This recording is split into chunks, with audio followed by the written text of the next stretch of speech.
we have a New Zealand sheep, we have a Nigerian antelope, we have several American buffaloes, we have a Belgian waffle, marami. We have a Lebanese naturalized player, and yeah, it looks like it's very diverse. May nagsabi po na sa one of the members of the Board of Governors that this is indeed a very positive development. Yung word positive is a very popular word nowadays in basketball circles. Okay, mga kaibigan, before we make the formal introductions, we'd like to invite everyone to please stand for the singing of our national anthem.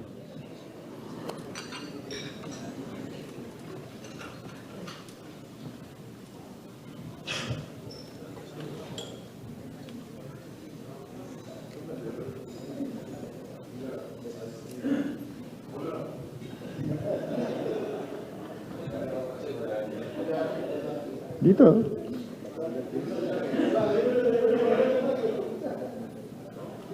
Oh. Awit ng Pilipinas.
Maraming salamat po. Please take your seats. And at this point, we'd like to acknowledge the presence of several of our distinguished personalities in the room. First of all, the chairman of the Philippine Basketball Association and representing TNT Tropangiga in the PBA Board of Governors, Mr. Ricky Vargas, who is in our presidential table. Our PBA Vice Chairman of the Board of Governors, representing Terra Firma Jeep, Mr. Bobby Rosales, also at our presidential table. The Treasurer of the PBA Board of Governors, representing the Phoenix Super LPG Fuel Masters, Attorney Raymond Zorrilla. And representing Barangay Ginebra San Miguel and the PBA Board of Governors, Mr. Alfrancis Chua, Team Manager of Gilas Pilipinas in the Asian Games. Next, we'd like to acknowledge the presence of the representative of Converge Fiber Xers in the PBA Board of Governors, Mr. Archen Cayabyab. Is he here? Mr. Cayabyab. Representing Blackwater Bossing in the PBA Board of Governors, Mr. Siliman C. Representing Magnolia Chicken Timplados Hot Shots in the PBA Board of Governors, Mr. Rene Pardo. Representing the San Miguel Beerman in the PBA Board of Governors, belated happy birthday, Mr. Robert Nun. Birthday po niya last Sunday.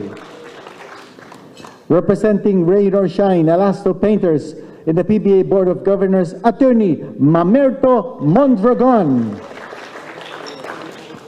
Representing the Meralco Bolts in the PBA Board of Governors, Attorney William Pamintuan.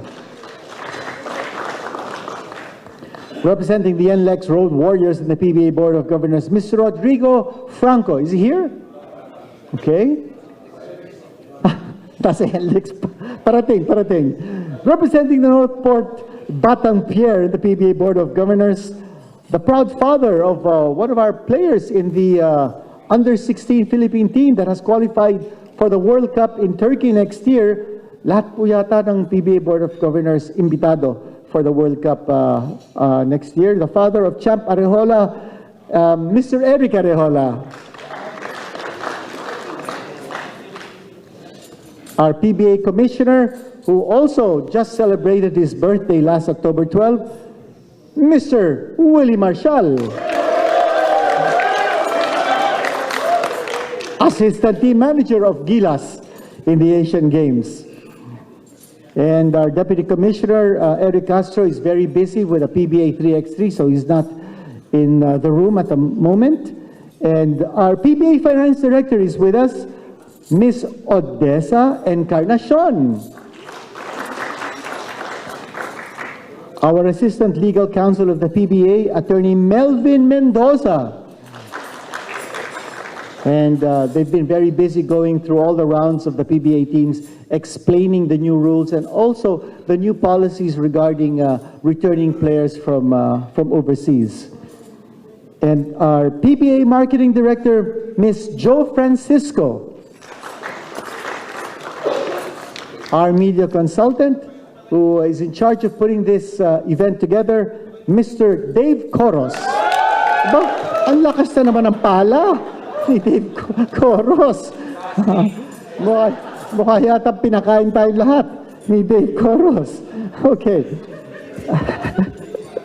And the president and CEO of TV5, who's with us here at the presidential table, Mr. Guido Zaballero. Yes. And the first vice president and head of channels and content of Signal TV. Also the head of sports for Media Quest Group, Ma'am Shena Olaso is with us. Ang lakas na naman ang pala. Wow. Okay. And let's not forget, someone who's been very supportive of the PBA and actually all professional sports under his guidance, the GAB chairman, attorney Richard Clarin.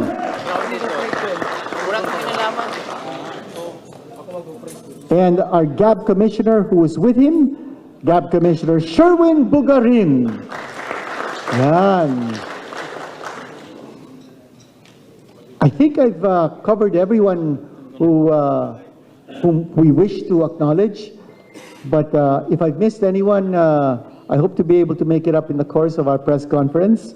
Again, we'd like to acknowledge those in our presidential table because they will all be available in our question and answer portion to answer all of our questions. And at this stage, may we ask the chairman of the PBA Board of Governors, Mr. Ricky Vargas, for his report on the PBA this past season. Mr. Vargas. Salamat. Before we go to season 48, allow me to honor the board of directors for all their achievements in season 47, which was year 2022 and 2023. Morning po, GAB Chairman Clarin. As you know, we have season 22 and 23 was all about supporting Gilas, right? And we're proud to say that we gave full support to Gilas, which highlighted by the fact that the PBA, through its Board of Governors, approved a one conference delay. So we scratched one conference in our season. And we also delayed the opening for the 48th season because of the Asian Games. We also saw a foreign team coming to join us, the Bay Area Dragons from Hong Kong, that joined the Commissioner's Cup. The competition was tough, and in that process, the game between Ginebra, the seventh game between Ginebra and Bay Area Dragons, broke all records. The record set by Ginebra and Meralco was broken, and we achieved 54,589 in the Philippine Arena.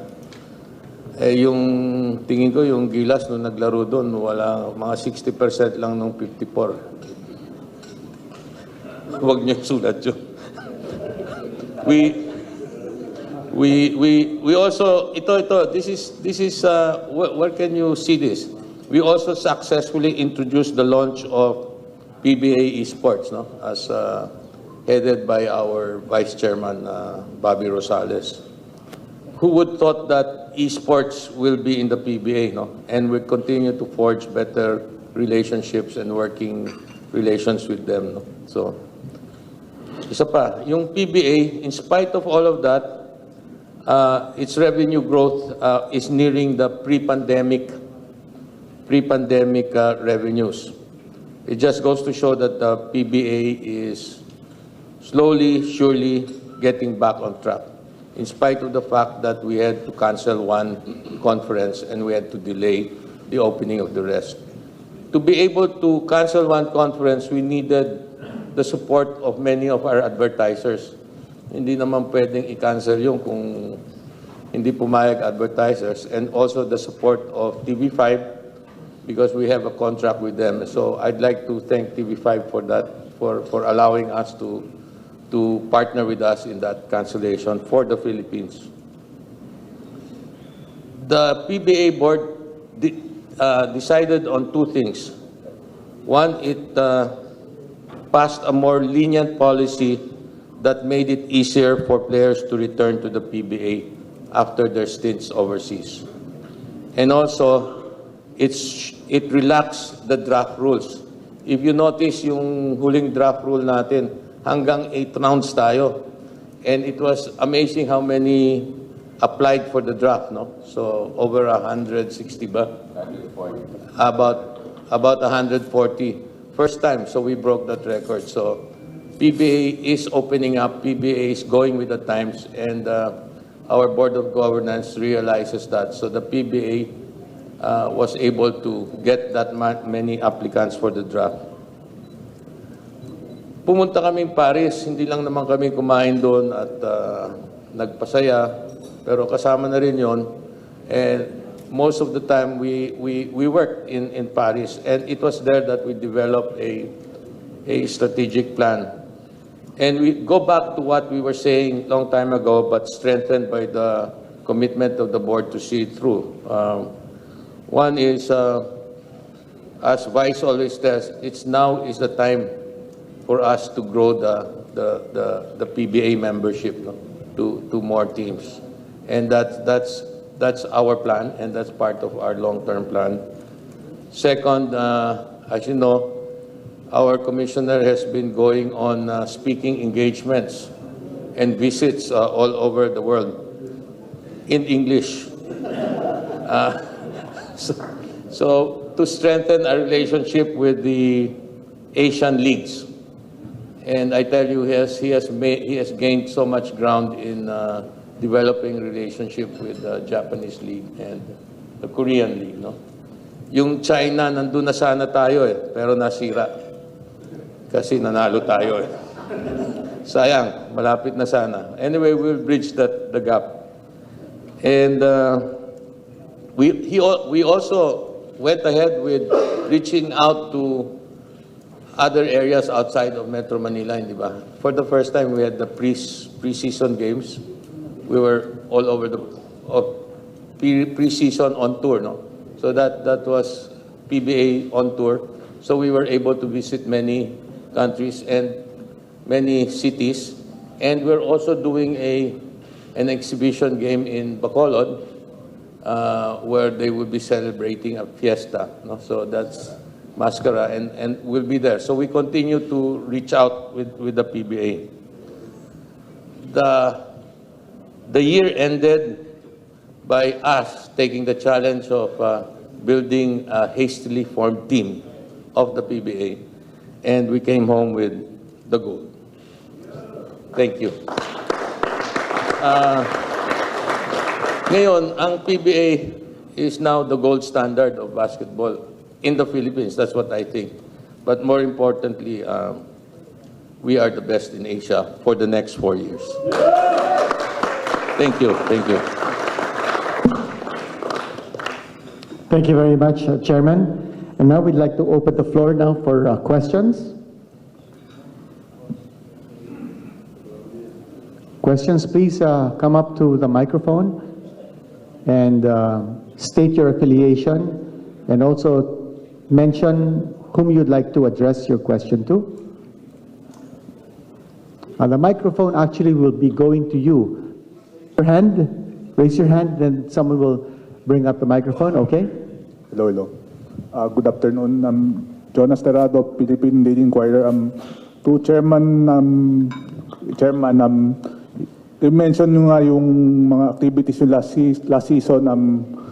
Going into this 48 season, ano po yung tina-target nyo, yung ano yung gusto nyo pong ma-improve, and yung mga as well as the rule changes, and especially yung two conference format, and yes. Ang overarching battle cry namin, kasi ang tagal na di ba? Pandemic and all that, and all the changes in schedule. As we always say, let's bring back the PBA to normal. Let's go back to normalcy. Yun ang gusto namin sana mangyari. Back to three conference, back to the being able to reinvigorate the PBA and get to where we are pre-pandemic. Yun lang, and that's what we want to do moving forward. And also, Chairman, also si Com pwede pong sumagot. Yung schedule po ng season is parang you reverted back almost prime time na yung schedule nyo, then weekends mas maaga. Paano po yung discussions nyo with siyempre TV5 and siyempre sa mga other concerns? Yung bago binabalikan lang natin yung bago tayo nag-pandemic and after the pandemic. So bumabalik lang tayo dun sa schedule na yon. And that's correct me if I'm wrong, that's 4 to 6 and then 8 to 10. No? So that's 4 to 6 and 8 to 10. So we're just going back to our previous schedule. And hopefully we will be able to entice more people to come and watch us with that kind of schedule. Kasi during the pandemic, nag-umpisa ata kami 3 o'clock 3 to 5. Katas naging 7:30 ba? 7 to 9. So all we're trying to do is go back to the previous schedule. And in between that is news from 6:30 to 8. And lastly lang, na-mention na po kanina regarding sa rules, syempre yung challenge, expected yun, but yung mention about the timeout, paano po yung discussion doon? Sa challenge, Yung timeout sa players, nagkaroon ng competition committee na pagkasunduan, wala ng timeouts ang mga players. Ang challenge, one challenge, pag naging successful ka, another challenge. Wala nang kung hindi ka naging successful, tatanggalin sa iyo yung timeout. Wala nang ganun. So, pwede ka mag-challenge, isa lang. Pag successful, 2. Pero walang tatanggalin na timeout. Regarding sa tinatanong mo sa TV, kaya nandito si President Guido ng TV5, may bagong tahanan na ang PBA. Mr. Guido. So,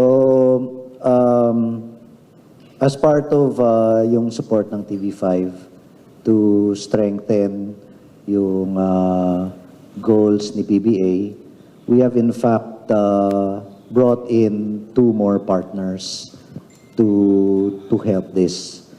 The first one is Zoe TV, and the other one is ABS-CBN.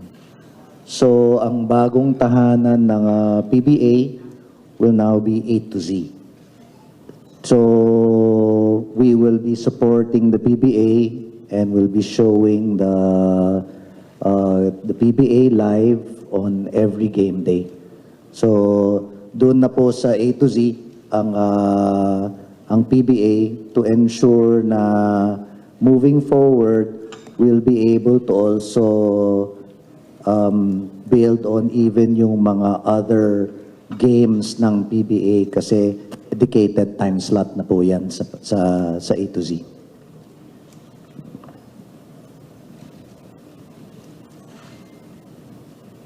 Question? Please raise your hand. Here's a question. Good afternoon. Jerry Ramos po, sir. Sir Guido, ano lang po, what's the reason behind yung paglipat ng TV partners ng PBA? Yeah. So the primary reason kasi is we believe the PBA really needs a dedicated home. And we saw the possibilities with Zoe.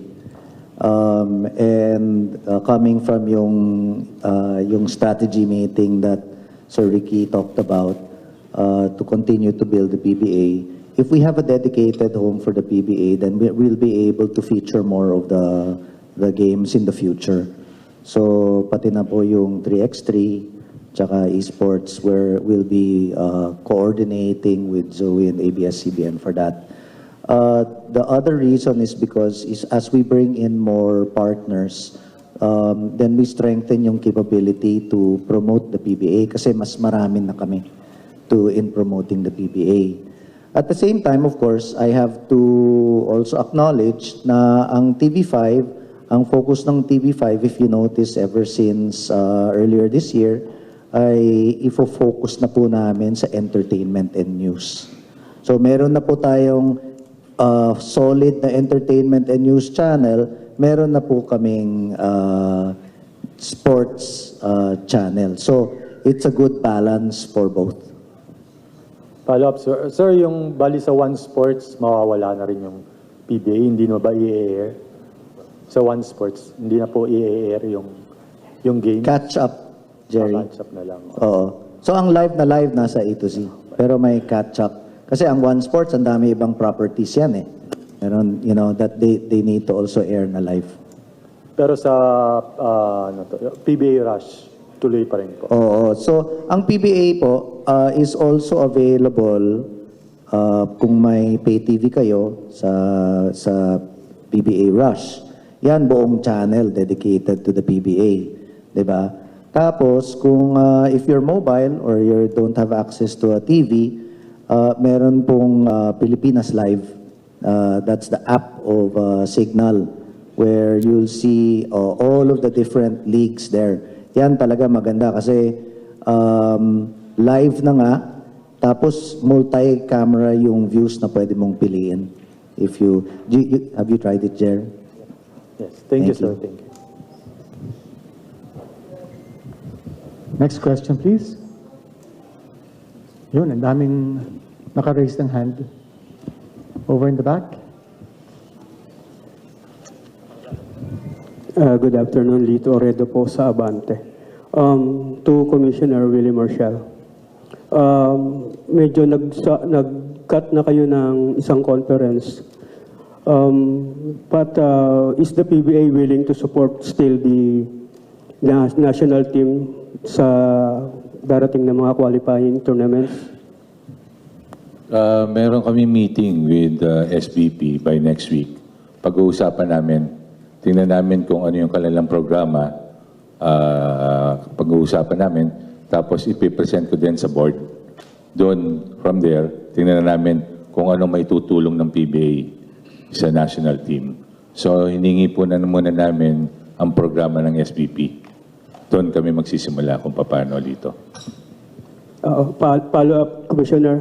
With regards to Justin Brownlee, has the PBA appealed or make a representation para sakali man na masuspend siya, will he still be playing for PBA or any update with regards to Justin? Updates, Chairman. Mahal natin yan si Brownlee, di ba? National hero, kung pwede lang. So, anyway, we have not heard of any sanctions yet for Brownlee. So we'll await those sanctions. If there's an official violation, then that's the time for us to actually respond. No? So as of now, it's only Brownlee that has been informed about the situation. So, nandun tayo. There's really nothing much I can say. Wala pa kaming violation formally na natatanggap.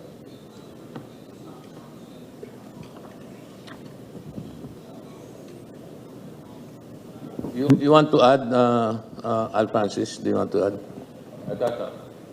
Is there a microphone?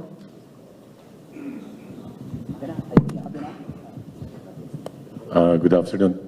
Yung kay Brownlee kasi sinasabi nila kung i-contest, no? Para maintindihan nyo lang, yung pag-contest nyo, kasi dalawang lalagyan nyo, no? Cancer A and B. Pag i-contest mo, they're gonna try to open yung B. Para maintindihan lang ng lahat, sinasabi namin siguro, wag na lang. Kasi yung B, yung pa rin yung ihi niya. Hindi siya itetest na panibagong urine, no? So, kung ano yung urine niya before, ilalagay yung sa dalawang canister na sa China, and then if they open the other one, tapos yung pangalawa, pag in-open nila, yun pa rin yun. So, siguro, we're just gonna wait kung anong sasabihin nila sa kanang SBP. As of now, wait and see kami kung anong gagawin kay Brandy. Meron lang ako gusto idagdag. Nakalimutan ko kasi sabihin kanina, di ba? So, I just have to say this.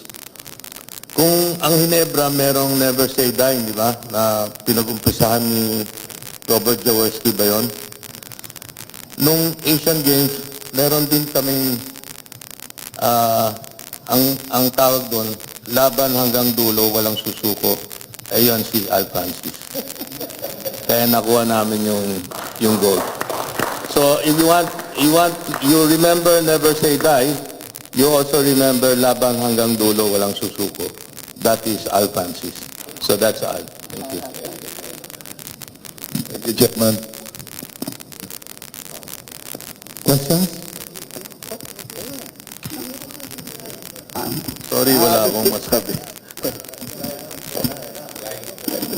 This question is directed to Commissioner Willie Marshall. Para sa'yo. Anak mo, Rap. I noticed only 4 provincial games are scheduled in the elimination. Why not increase the number of provincial games to meet or to give avid PBA fans in those areas the opportunity or the chance to watch the event and watch their favorite PBA players? Salamat kay sa tanong mo. Lagi kaming every conference kami, laging 4 lang. So susunod another 4.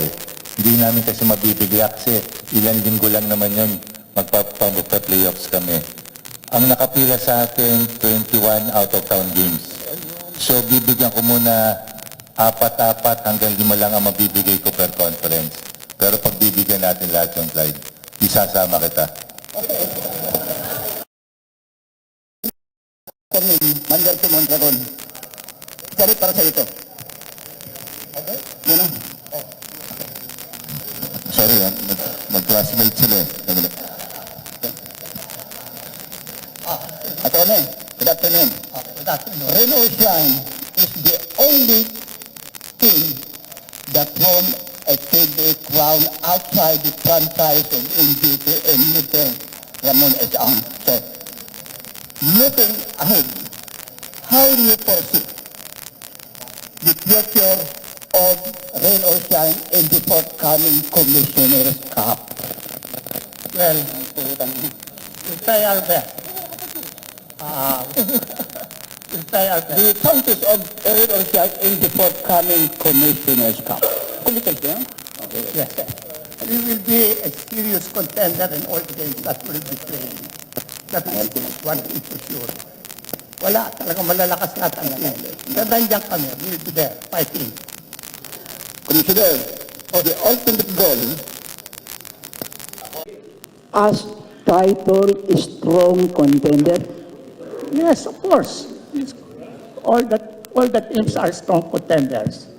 And possibly avert the title confrontation of team of MVP in RSA? we are ready to face them. Yeah. Thank you so much, Attorney. All the best in good luck. Have a brighter days ahead. And just to convince you even more, James, let me mention that with Rain or Shine is a 4-season NBA veteran. They won Summers, who played for the Detroit Pistons, the New Orleans Pelicans, and the Los Angeles Clippers. They also have a gem in the draft, probably one of the best three-point shooters I have seen in a long, long time. Sherwin Concepcion. You watch out for this guy. This fellow can really light it up. And then they have Keith Batu. They have also someone who fits in the mold of Yang Giao system, Dave Marcelo. So he came in from TNT. So I would concur with what Attorney Mondragon said. This is going to be a fighting team. And I also, yes. Sorry, Attorney. if I may add lang, no? You could just see, have you noticed any blockbuster trade questionable minsan na sinasabi nyo? No, all the teams have actually strengthened its lineup. Whether from the drafts, from the free agency. You know, so the attribution of this and those teams, independent or what have you, I think, you know, we have to veer away from that na. Kasi you look at the teams, they've all strengthened. Kahit pa sabihin mong magkakilalang teams yan, naglalaban-laban yan, minsan nga nagte-technical, may thrown out pa eh. You know, but it's in the context of winning. Like I share Attorney Mertz, we will be there fighting regardless. Kahit sinong team dyan will always be fighting. No? So hopefully each team, each protagonist or what, will bring out the best in the other team. You know, so that's what competition is all about. No, I guess all the 12 teams have bolstered their lineups, and kahit kami, I could say we're a young team. We'll give self-serving as it may seem. We'll give the other teams a run for their money kasi kami tatakbo lang kami talaga dahil puro bata yung mga players namin. But all the teams here are competitive. All the teams here have chances to be in the playoffs. No? So I just like to stress that fact. That is the reason why the PBA board, through the recommendation of the competition committee, had in fact suggested changes in the policies to actually strengthen participation in the PBA, increase draft applicants, and provide more competition among the teams so that we will have equal chances of barging into the playoffs. Thank you. Thank you. And in connection with the Phoenix basketball team, may I also add that their import is Jonathan Williams of Gonzaga University. Alam natin yung Gonzaga is a very strong basketball school in the US NCAA. And Jonathan Williams played for the LA Lakers and the Washington Wizards. Matindi itong import na to. And not to mention that they also have Richie Rivero in their lineup along with Rafi Barano, Ken Tuffin, of course Jason Perkins. So, lalaban at lalaban ang Phoenix.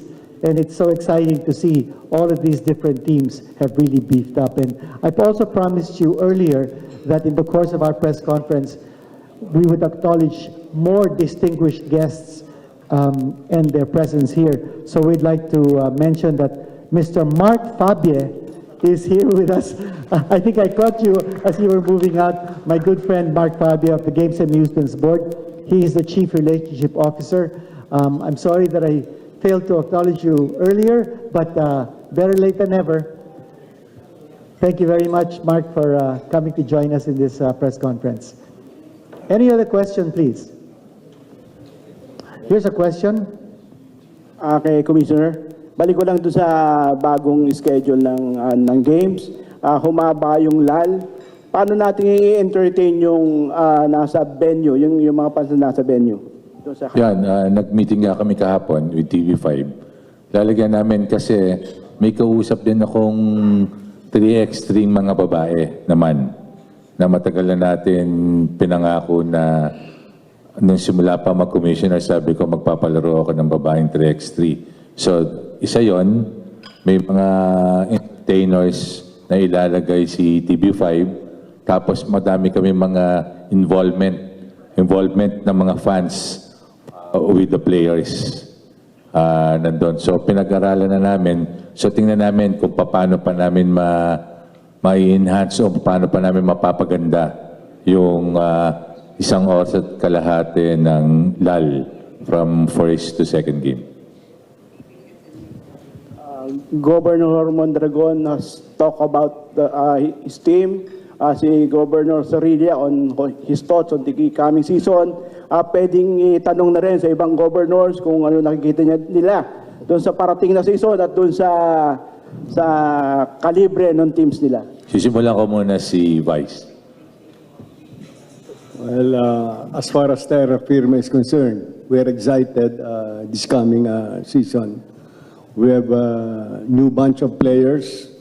As you remember, we had 4 draft picks, 2 in the first round and 2 in the second round. So we're again building up the team, and it will be a fighting team. No, definitely that's what we can assure you. So, to all the other teams, no, galit-galit muna tayo. Nakita nyo pero galit-galit muna tayong lahat.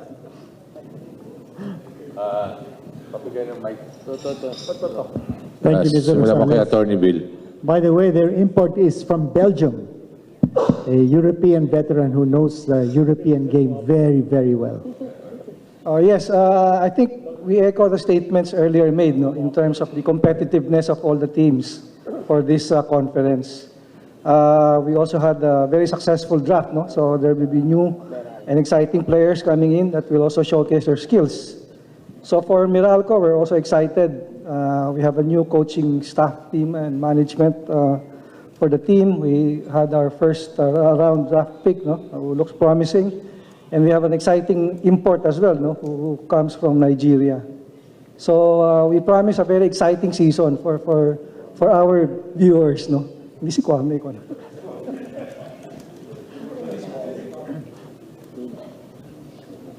Iniisip ko nga kung magpapadehado ako, pero I think I will be a hypocrite if I say na mahina yung team ko. But as we have seen in the recent on tour, medyo walang nakatalo sa amin at 2 team lang ang less than 10 ang lamang namin. Ang lamang, yes. All the others were medyo na A1. But that doesn't say we will rest on that 11-0 run. We will still go after a long championship na inaasam-asam ng Magnolia team. Medyo 2018 pa kami huling nanalo. And my instructions to the boys are championship, nothing less. So we will see. Hopefully I can be correct. Thank you. For San Miguel, medyo late na yung preparation namin ngayon because we have 4 players from Gilas who are still on vacation. Together with other 4 of our players, medyo may konting injury pa. And hopefully sana magsabay sila pag-report nung from Gilas and the other 4. So right now, nagpa-practice namin 8. Kaya 4-on-4 lang muna kami. But hopefully pag nabuo ito, baka pwede na. Well, Blackwater, we have a new coach, Coach Jeffrey Carriazo. He is bringing a new type of culture into the team, which we try to embrace. And the new culture, I don't think will happen overnight. It's a process. So it's doing well. And our import is from the recent World Cup, Christian Ortiz. He is also doing well, although he does not play 5, he plays 3 or 4, but he's doing well. Accustomed na siya sa Philippine weather. And our lone pickup that has signed up is we have only 1 pickup from the recent draft. We have other 2 who are still with active MPBL contracts. I was told na we cannot sign up players with active MPBL contracts and one still playing in the Sambeda team. So siguro we will be full team by January kasi we anticipate things the contract to end by December.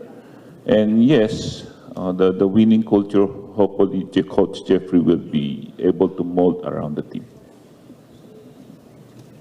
Good afternoon, Senebra. I didn't see the team yet kasi we don't have a coach, we don't have players, we don't have import. Wala pa ako nakikita. So, siguro, we're gonna start the whole practice on I think October 24 or 25. And then from there, makikita natin kung okay yung team namin. But in Ebra, we're always there, fighting. Hopefully, sa draft pick, wala kami masyado nakuha. But we got additional, si Maverick. I think it's a very big help sa Enebra. So we'll see pagdating na opening. Thank you. Yes, good afternoon, everyone. For Northport, Batang Pair, we're very excited. No? We have a young core this year. We have a good set of rookies that we were able to sign. Our imports also an energy guy who arrived the other day, and hopefully we can generate more wins this year and target the semis. Thank you. Talk and text. Ako naman. Yung mga key players namin, wala di ba? So, Eram is still injured. Si Pogoy is out. Maybe will not be able to play the conference.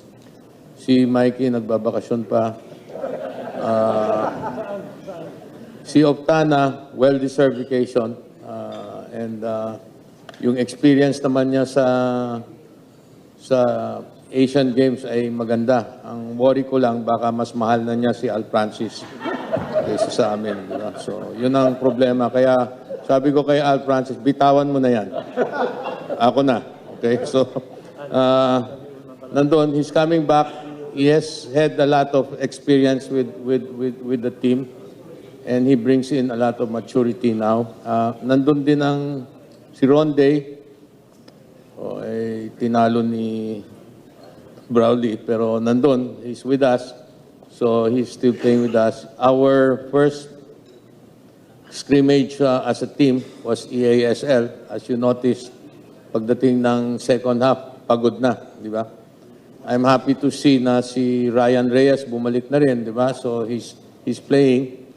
So we will be there. We will compete, and hopefully by the time na mag-open ng PBA, we're all ready to go. So we will be there. We will, may kumpiyansa with or without our star players. I think the team will step up. Okay, so nalaban ang talk and text.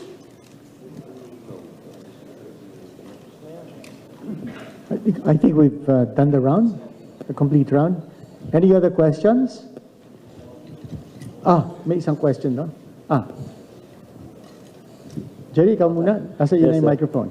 Kay Commissioner ano lang clarification, if ever may sanction nga ang FIBA to Justin Brownlee, i-adapt din ba ng PBA yun during the season? Kasi, sorry, Jerry, kasi wala pa talaga kami natatanggap, kaya hindi kita masagot. Kasi baka sabihin naman nila, ina-anticipate ko, magkakaroon na naman ako isang katutak na bashers. Pero, hintay lang muna natin. Sorry, yung tungkol kay Brownlee, hindi talaga namin masabi kung paano na muna. Kasi wala pang formal na binibigay sa PBA. Si Brownlee pa lang, hindi pa rin kami nakakausap ni Brownlee. So, hindi ko masagot talaga kung ano talagang score. Kaya pasensya muna. Thank you. Next question, please. On the other side.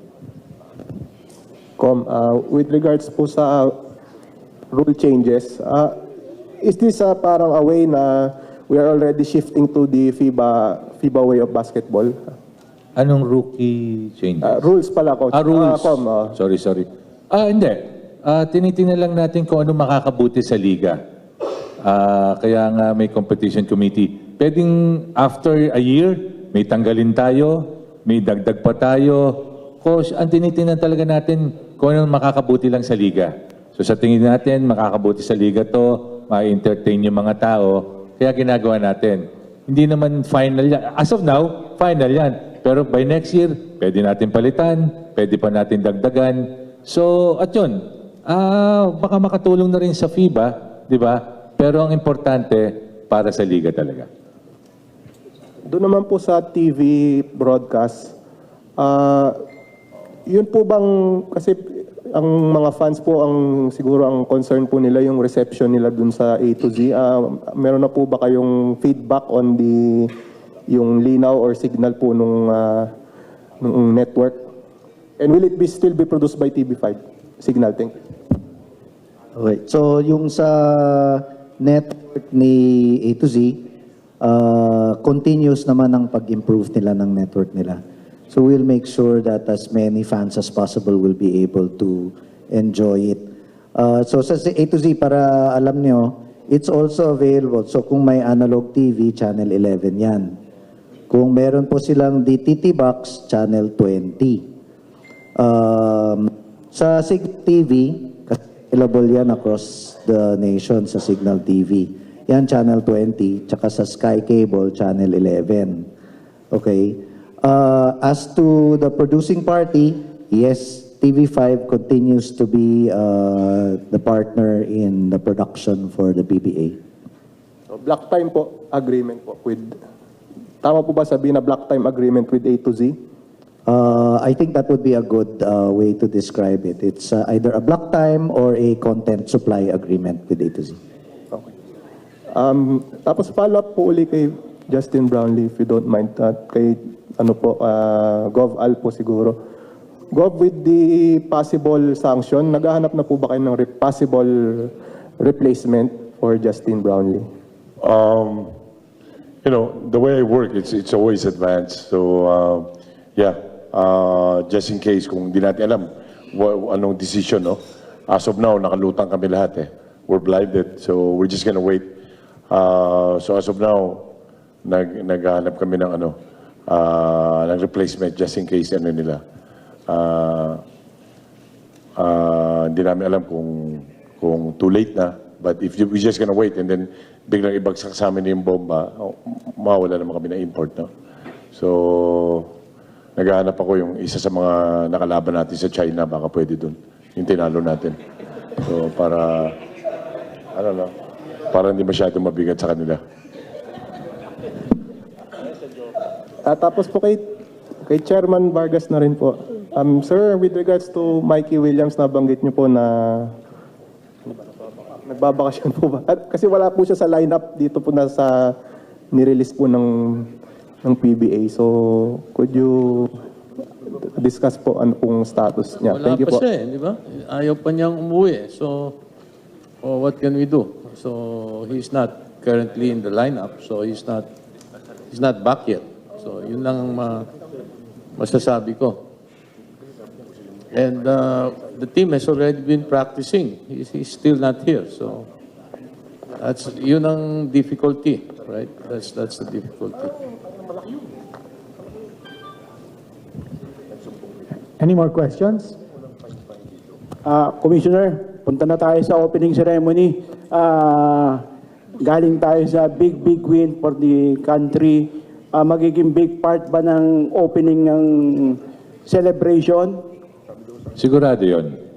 Pinag-aanda na namin ng TV5, ng board, yung opening na yon. Maganda yung opening. Sa pagkaka-present pa lang sa amin ng TV5, maganda yung opening, kaya panoodin niyo yung opening. And to add excitement siguro para sa mga fans, pwede nang hingin yung mga yung mga muses. Alam mo ito mga to, sinisikreto eh. Ayaw sabihin ko sino muse sila. Pero siguro mga 3-4 days before, bubunyag. Meron eh. May naririnig na ako eh. Pero ayaw pa nilang sabihin. Tanong natin. Pwede na ba niyo sabihin yung mga muse nyo? Kita mo, wala pa. Ayaw mo maniwala sa akin, pero meron na yan. Meron na, yan. pero nasa Hangzhou pa. Nasa Hangzhou. Meron na sila, pero ayaw lang, sorry Questions? Meron ako nakitang... Okay, Jerry? Basta abangan nyo, pagdating ng semis, mapapanood nyo ang PBA sa ibang channel pa. Yan. Huwag na niyo akong tatanungin. Siya lang ang tanungin. Hindi ko alam yun eh. Siya lang tanungin mo ha. Si Al Francis Chu, alam. Hindi ko rin alam yun. Nanguhula lang ako. Tandaan yan. Pagdating ng semis, may bagong channel tayo. Follow up na kay Sir Guido. Sir, ano yung sinasabi ni Coach Al Francis? Hindi niya rin alam yun. Wala akong alam dyan. Sir Guido, with the new TV partner, may mga bagong innovations bang maaasahan yung mga viewers? Ala FIBA World Cup ba yung magiging coverage ng season 48? I think we have proven that we are capable in producing world-class basketball coverage. So, of course, with the guidance of Ms. Shena, we will continue to strive to improve. I think what I can confirm is yung referee's review is going to be made available sa PBA. So, yun na lang muna po yung mako-confirm ko na yan talaga, that will happen already. Okay. Dahil doon, palagi ko madami na ng masususpending referee nito. Good afternoon po. Dito Oredo po ulit. Just like to ask the reaction of Commissioner and maybe Chairman Vargas with regards to a social media post by a National Sports Association saying that the PBA is dying because when the last two teams slug it out, parang walang nanonood. How are we going to debunk this post that our league is dying? Lito, sagutin mo ako. PBA ba is dying? Kaya ako nandito, Chairman, dahil sumusuporta sa inyo. Mabuhay ka. I love you.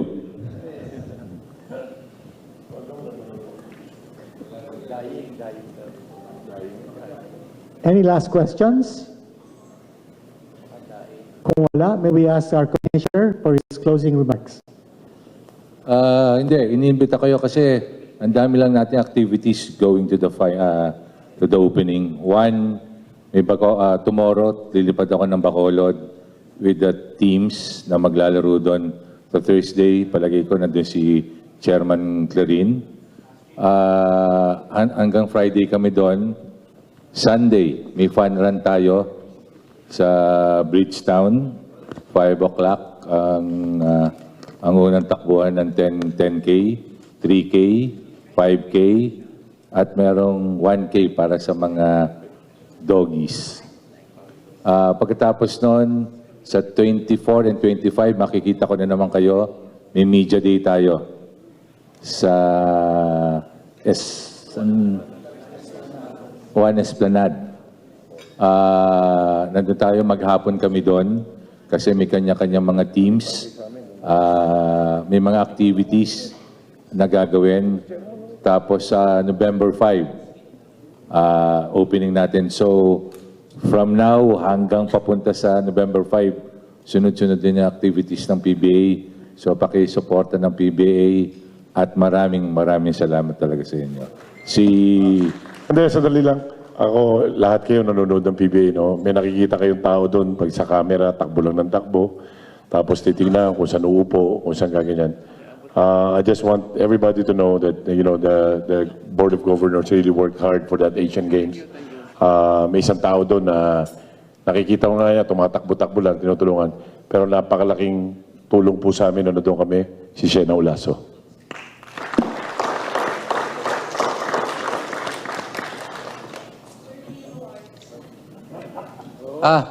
Alam naman yun eh, tuwing opening may Leo Awards.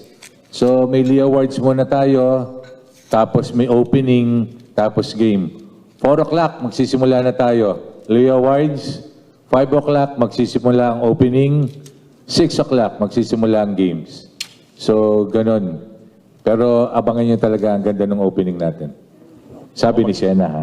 Sabi ni Shena, napakaganda raw. Plano niyang tayuan ng statue si Brownlee. Hindi ako nagbibiro. Talaga. May pinaplano siyang ganun, tatayuan niya. Pati siya meron, tabi sila. Maraming salamat, maraming salamat. Photo up lang tayo, governors, please. Commissioner, the members of the board, will they be available for questions or for interviews? So, okay, photo up lang muna tayo, but the members of the press, please feel free not to go to members of the Board of Governors for your interviews.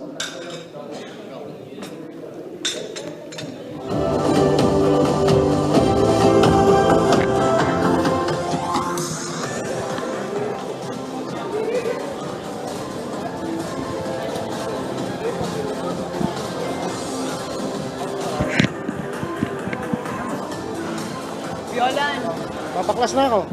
Ewan ko, anong kanila doon? Di ko alam kung paklasin ba. Wait, patay na natin.